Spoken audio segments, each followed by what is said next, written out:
Lander Vikram ने लगाई छलांग, क्या अब चांद पर जाएगा इंसान? क्यों करवाई जाती है हॉप लैंडिंग?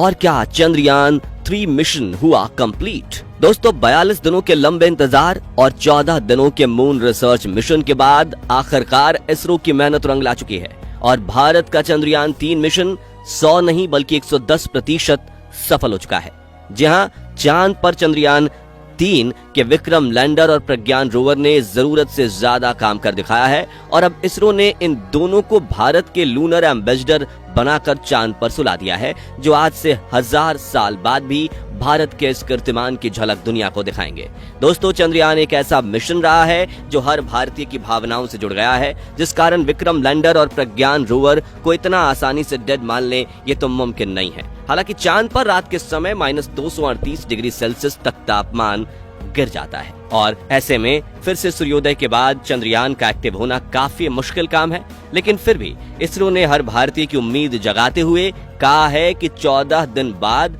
फिर से जब सूर्योदय होगा तो ये दोनों फिर से जाग सकते हैं। लेकिन ये कैसे मुमकिन है? क्यों आखिरी बार सोने से पहले विक्रम ने भरी थी अचानक उड़ान और क्यों करवाई जाती है दूसरी बार लैंडिंग, जिसे देख दुनिया भर के वैज्ञानिक हक्के बक्के हो गए? जानने के लिए बने रहिए इस वीडियो के अंत तक। दोस्तों, इसरो के चंद्रयान 3 मिशन की तरफ से एक ऐसी गुड न्यूज निकल कर आ रही है जो सुनकर आपकी खुशी 7वें आसमान पर पहुंच जाएगी और ये खबर भारत से जलने वालों पर मिर्ची डालने का काम करेगी। जहां अब इसरो ने चंद्रयान 3 मिशन में विक्रम और प्रज्ञान को रिसर्च करने के लिए 14 दिन का समय दिया था, तभी हर भारतीय के दिमाग में यही सवाल चल रहा था कि सिर्फ 14 दिन में ये दोनों इतना सारा काम कैसे कर पाएंगे। लेकिन आपको ये जानकर हैरानी होगी कि प्रज्ञान रोवर को जो इसरो ने टास्क दिया था वो 14 दिनों का था, उसने सिर्फ इसे 11 दिन में ही पूरा कर लिया था। वहीं विक्रम लैंडर ने भी 13 दिनों के अंदर अपने मिशन ऑब्जेक्टिव्स को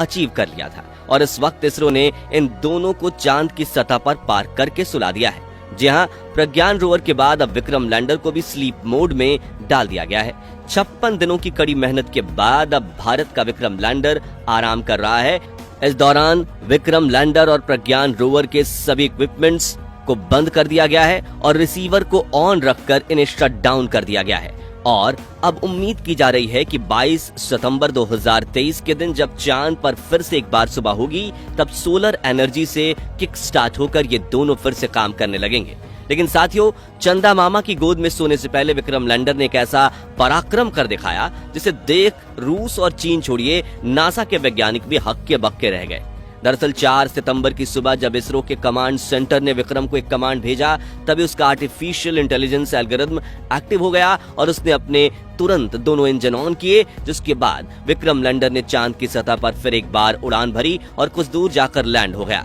जिसका वीडियो जारी करते हुए इसरो ने बताया कि हमने विक्रम लैंडर के साथ सफलतापूर्वक हॉप एक्सपेरिमेंट कर लिया है। मगर ये हॉप एक्सपेरिमेंट होता क्या है और क्यों विक्रम ने खुद को जोखिम में डालकर चांद पर जंप किया था? आइए बताते हैं। दोस्तों, आसान शब्दों में हॉप एक्सपेरिमेंट का मतलब होता है किक स्टार्ट करना और ये एक्सपेरिमेंट इसलिए किया जाता है ताकि ये देखा जा सके कि चांद पर लैंडिंग करने के कुछ दिन बाद क्या लैंडर कमांड सेंटर से कमांड्स ले पा रहा है और उसके कंपोनेंट्स ठीक से काम कर रहे हैं या नहीं। और विक्रम लैंडर के इस हॉप एक्सपेरिमेंट की बात करें तो इसरो के मिशन ऑपरेशन कॉम्प्लेक्स ने जब विक्रम को हॉप यानी छलांग लगाने का कमांड भेजा तो इसके एल्गोरिथम ने अपने सभी सेंसर्स ऑन कर लिए ताकि उड़ान के दौरान डेटा रिकॉर्ड की जा सके, जिसके बाद विक्रम ने अपने दोनों इंजन ऑन किए और चांद की सतह से करीब 40 सेंटीमीटर ऊपर उठा। फिर इसने अपने सेंसर्स का इस्तेमाल करके खुद की चारों तरफ देखते हुए एक ऐसी जमीन ढूंढी जो समतल हो और जैसे ही उसे अपने लिए एक नई लैंडिंग साइट मिल गई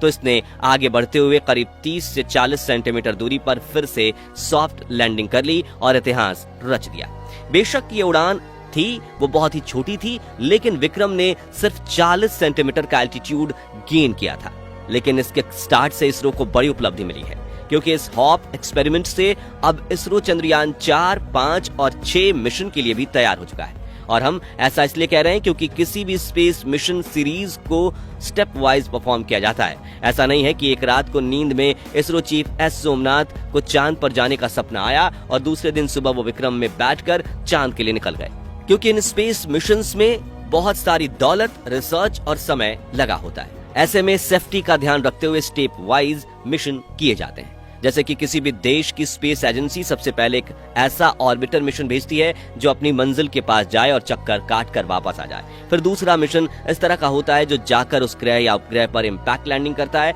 जहां भविष्य में उसे जाना है। तीसरे मिशन में स्पेसक्राफ्ट का लैंडर उसी ग्रह या उपग्रह पर सॉफ्ट लैंडिंग करता है जहां वो इंपैक्ट लैंडिंग करके डेटा इकट्ठा कर चुका है। फिर चौथे मिशन में सैंपल कलेक्शन किया जाता है, यानी कि लैंडर वहां जाता है, सतह में ड्रिल चलाता है और सैंपल इकट्ठा करके वापस धरती पर ले आता है और आखिरी में पांचवें या छठे मिशन में इंसानों को भेजा जाता है। लेकिन सैंपल कलेक्शन और इंसानों को भेजने के लिए लैंडर को फिर से उड़ान भरना जरूरी है ताकि वो साथ ले गए इंसानों को वापस धरती पर ला सके। और चंद्रयान 3 के इस हॉप एक्सपेरिमेंट में इसरो ने विक्रम लैंडर की फिर से टेक ऑफ करने की काबिलियत भी दुनिया के सामने रखती है। यानी जहां विक्रम 40 सेंटीमीटर उड़ सकता है वहीं वो 40 किलोमीटर भी उड़ सकता है और 100 किलोमीटर भी उड़कर ऑर्बिटर के पास वापस आकर जुड़ सकता है ताकि ऑर्बिटर उससे सैंपल लेकर वापस धरती पर आ सके। आपको बता दें कि नासा ने भी अपनी अपोलो सीरीज में इंसानों को चांद पर भेजने से पहले ऐसे एक्सपेरिमेंटल मिशन किए थे और अब चंद्रयान 4 मिशन में भी